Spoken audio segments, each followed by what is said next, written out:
Quite often we want to approach God on our own terms instead of approaching Him on His terms. Instead of seeking His will and desire for our lives, sometimes we really just want Him to cater to our needs and desires.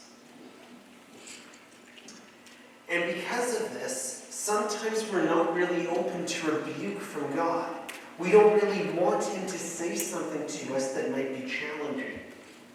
But this week, as we continue on in our study through the life of Samuel, the last judge over Israel, we're going to see that he receives a rather difficult message from the Lord and then needs to relay that back to the people around him. Now, last week we were introduced to Samuel through the story of his mother, Hannah, who brought him to the tabernacle in Shiloh and left him there with Eli the priest.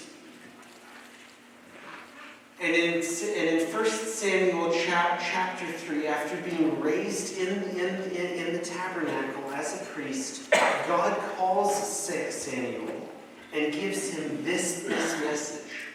In 1 Samuel chapter 3, verses 11 to 14, it says this: Then the Lord said to Samuel, I am about to do a shocking thing in Israel.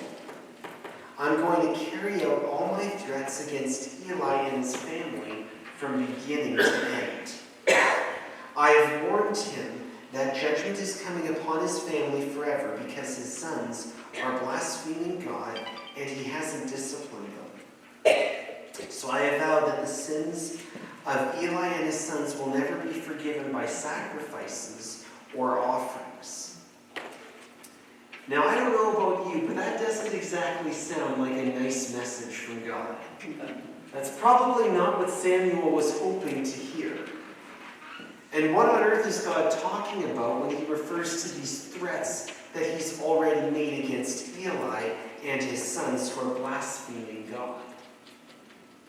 Well, in order to understand this, we have to go back to 1 Samuel chapter 2, which tells us about Eli's two sons named Hophni and Phinehas, who are serving the Lord as priests in the tabernacle.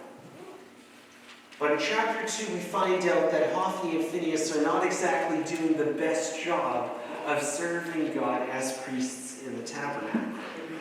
They're abusing the animal sacrifice system by keeping the best portions of the offering for themselves instead of dedicating it to the Lord. If you were to read through the first several chapters of the book of Leviticus and see what is outlined there about the animal sacrifices that the Israelites were supposed to perform, you would find that the best and fattiest portions of the offering were supposed to be dedicated to the Lord as a burnt offering. But instead of doing this, Hophni and Phinehas were hogging the best portions of the animal for themselves.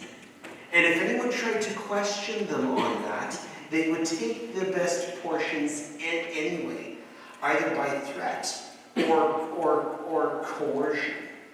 And in addition to this abuse of the animal sacrifice system, we're also told in 1 Samuel chapter 2 that they were seducing the women who worked in the tabernacle.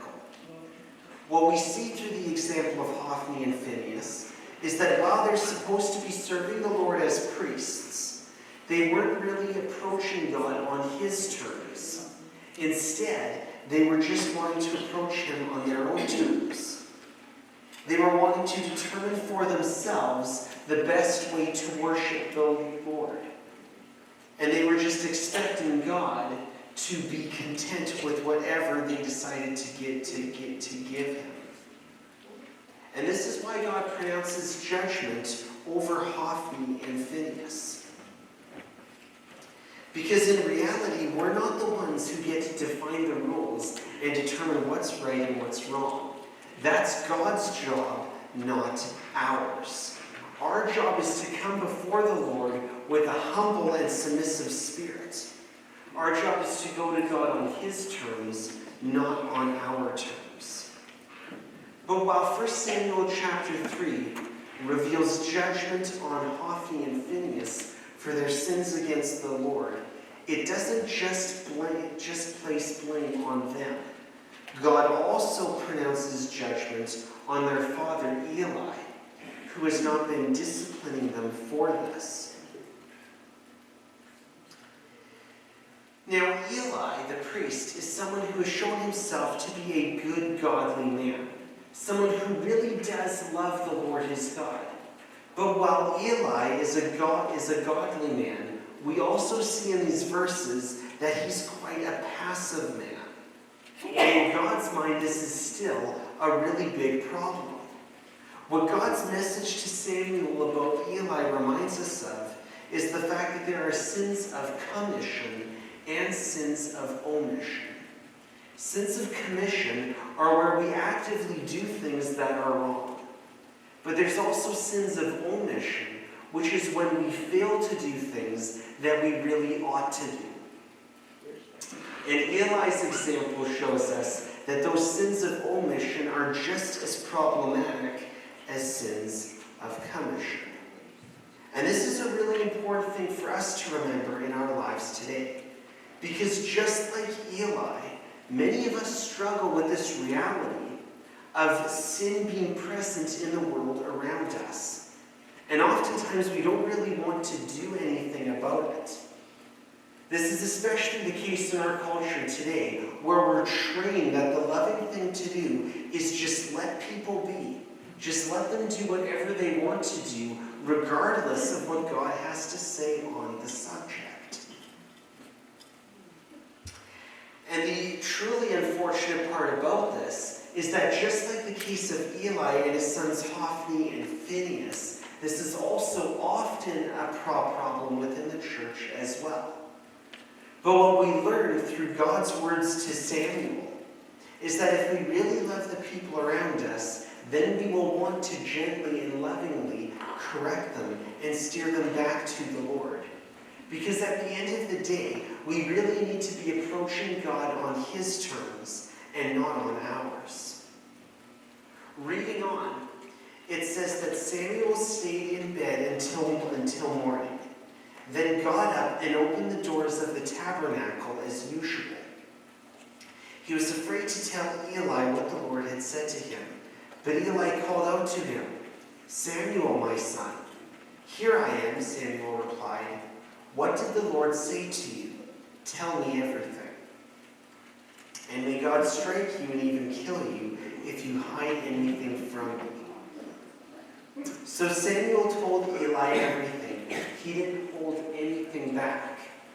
"It's the Lord's will," Eli replied. "Let him do what he thinks best."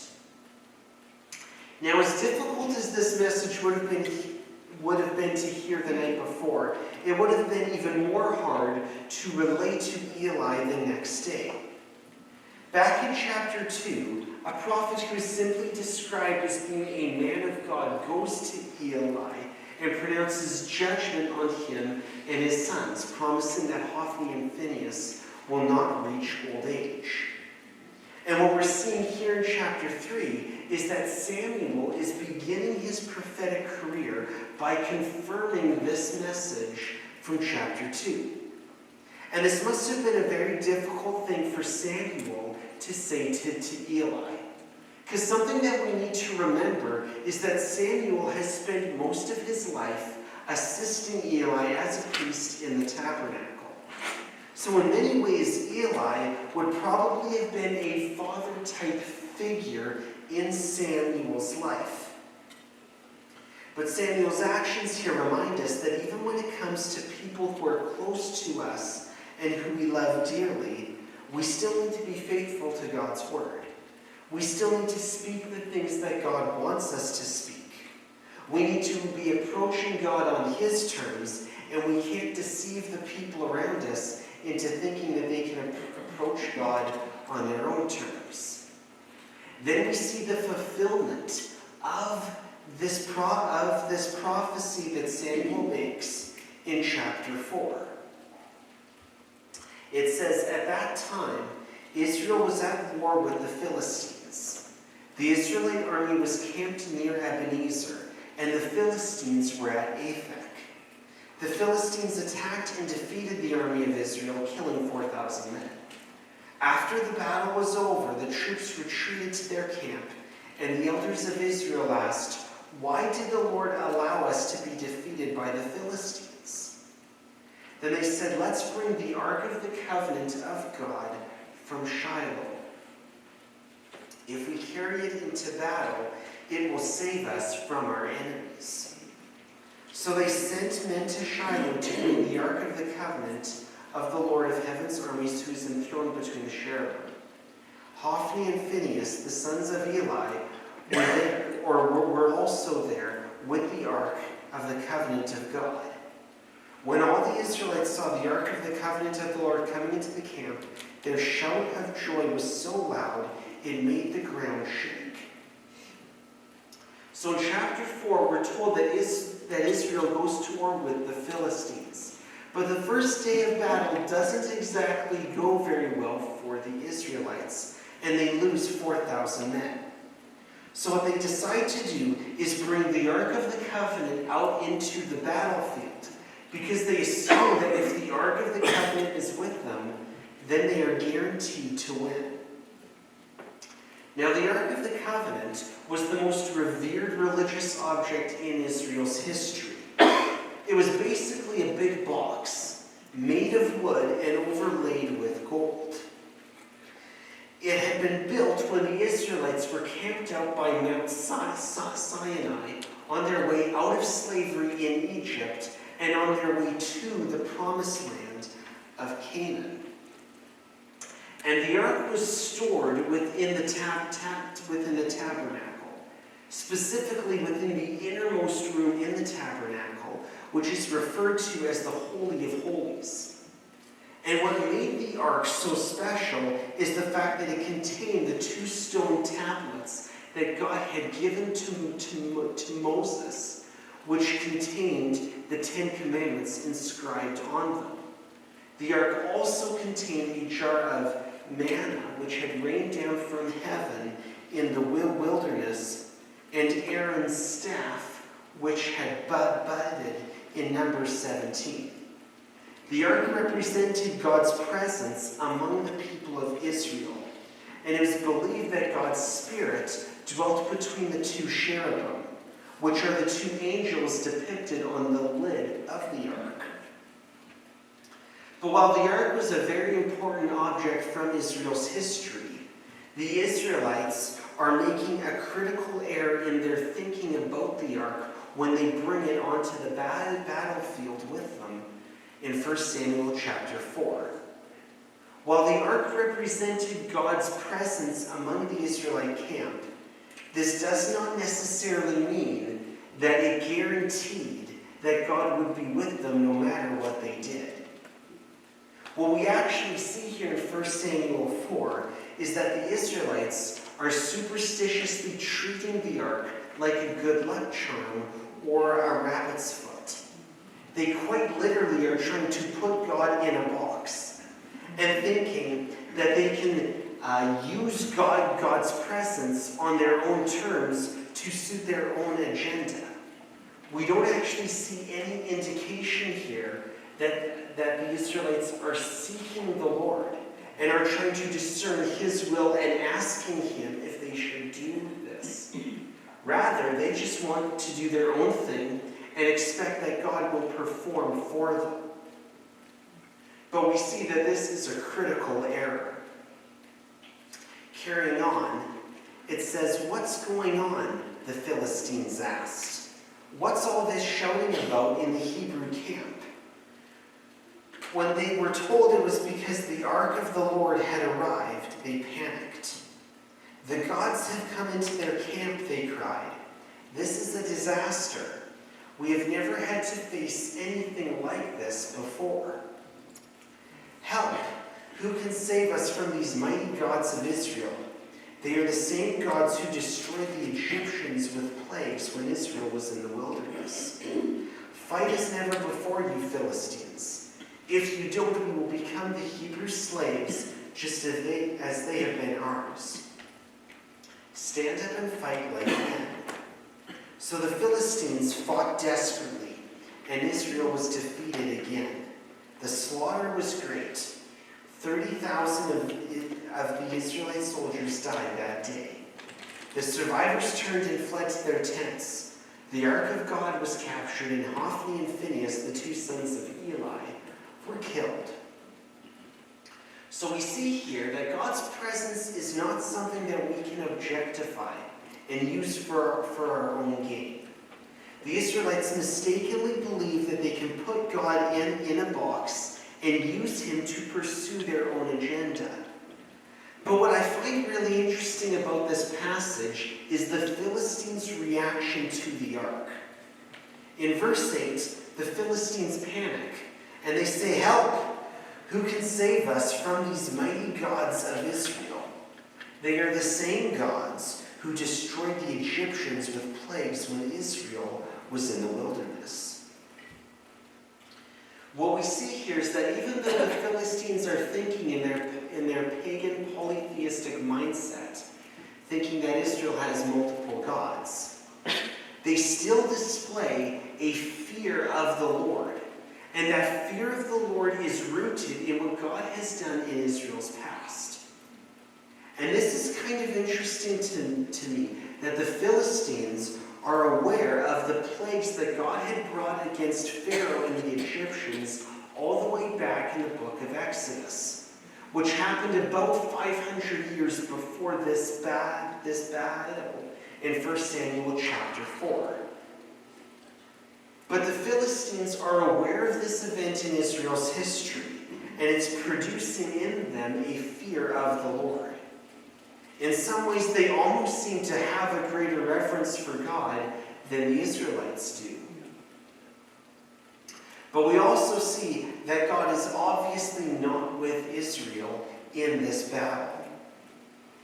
Israel's assumption that they can put God in a box and use him for their own agenda is clearly mistaken, because the Israelite casualties jumped from 4,000 men on the first day to 30,000 men on the second day. And not only that, but we're told that Eli's sons, Hophni and Phinehas, are killed, and the Ark of the Covenant is stolen by the Philistines. So here we're seeing the fulfillment of Samuel's prophecy to Eli in chapter 3. Judgment has now come upon Hophni and Phinehas. But not only is judgment coming upon them, but God will also judge Eli as well. Reading on, it says that a man from the tribe of Benjamin ran from the battlefield and arrived at Shiloh later that day. Shiloh, by the way, is where the tabernacle and the ark was at this time, because Jerusalem is not yet the capital of Israel. That's not going to happen until the days of King David. This messenger had torn his clothes and put dust on his head to show his grief. Eli was waiting beside the road to hear the news of the battle, for his heart trembled for the safety of the ark of God. When the messenger arrived and told what had happened, an outcry resounded throughout the town. "What is all this noise about?" Eli asked. The messenger rushed over to Eli, who was 98 years old and blind. He said to Eli, "I have just come from the battlefield. I was there this very day." "What happened, my son?" Eli demanded. "Israel has been defeated by the Philistines," the messenger replied. "The people have been slaughtered, and your two sons, Hophni and Phinehas, were also killed. And the ark of God has been captured." When the messenger mentioned what happened to the ark of God, Eli fell backward from his seat beside the gate. He broke his neck and died, for he was old and overweight. He had been Israel's judge for 40 years.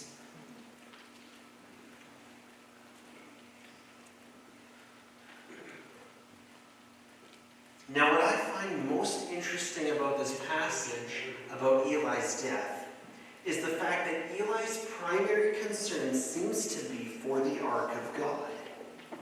In verse 13, it says that his heart trembles for the safety of the ark.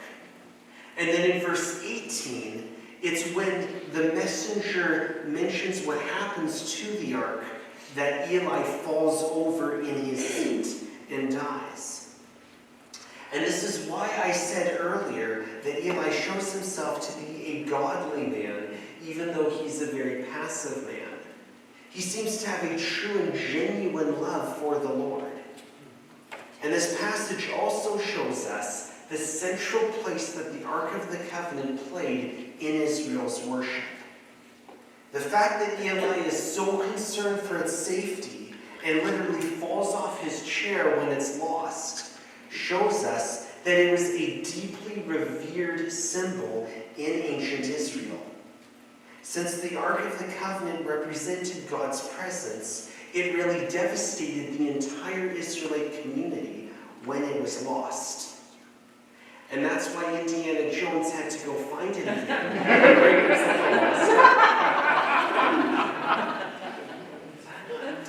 Now, in actuality, though, if you read through the next few chapters, you'll see that the Ark of the Covenant does not remain lost to the Philistines for very long. We're told in chapter 5 that the Philistines take the ark back to their city, Ashdod, and they put it in the temple of their god, Dagon. Just like the Israelites, the Philistines also are trying to objectify God's presence. Only to them, the presence of God is a trophy, a sign of their conquest over Israel. But God quickly shows the Philistines that he is not someone that they can conquer, and that he is far greater and more powerful than any of the idols that they worship. He proves this by having the idol of their god Dagon fall down and break before the Ark of the Covenant. And then he causes a plague of tumors to break out against the Philistines. And soon this plague becomes so severe that the Philistines voluntarily return the ark back to the Israelites. Through these mighty displays of power, God shows that we cannot objectify his presence. He shows that he is not a small God that we can force to approach us on our own terms and cater to our own agenda. Rather, he is a very big God, a God of real power and sovereignty that we need to approach on his terms. So as we end our service today, I want to leave you with this question. Are you approaching God on his terms, or are you wanting him to approach you on your own terms? Sometimes we can even do this subconsciously without thinking about it. We can try and make God approach us on our terms by putting him to the test, or by placing conditions on our obedience to him. Sometimes we do this by saying, okay, God, I'll follow you, but only if you do this in my life. Only if you meet my conditions. But when we do this, we're not really going to God on his terms, with a humble heart that wants to serve him. Instead, we're trying to force God to follow us on our terms. So ask yourself what kind of posture you go to the Lord with. Do you go to the Lord with a humble posture that wants to submit yourself to his will in your life? Or do you just go to the Lord with a bunch of demands? Asking ourselves that question will reveal a lot to us about our heart toward the Lord. Because at the end of the day, we really need to be approaching God on his terms and not on our terms. Amen?